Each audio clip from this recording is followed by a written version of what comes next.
এখন আমি আছি সেই অলৌকিক ঘটনার সেই এক রহস্যময় বাড়িতে। আমি এখন আছি দেলদর পশ্চিমপাড়া, ঠিক আছে, টাঙ্গাইল জেলা দেলদর পশ্চিমপাড়া। এখন আপনাদের দেখাবো, এই জায়গায় মানুষ থাকতে পারে না। সাথেই থাকেন, আমার সাথেই থাকেন, আমি আপনাদের দেখাচ্ছি। আমি এখন ঢুকছি সেই জায়গার ভিতরে।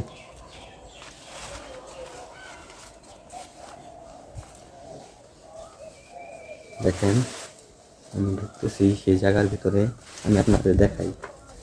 আমার পিছনে কথা বলা যাবে না, কথা বলা যাবে না।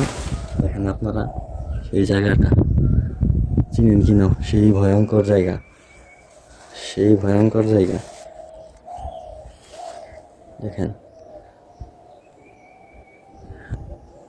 আমি সত্যি কথা বলতে কি, আমি আর একটা জিনিস দেখাবো, ঠিক আছে? দেখেন, সাথে থাকেন। দেখেন আমি কোথায় আছি, সেই ভয়ঙ্কর জায়গা। এই যে জায়গাটাই নাকি, এই জায়গাটাই নাকি ভূতের বসবাস। এই যে জায়গাটা, এই জায়গাটা। তো এখান থেকে আমি এখন দৌড়ে পালাবো, ঠিক আছে? দৌড়ে পালাবো। ওই যে কি যেমন দেখা যাচ্ছে,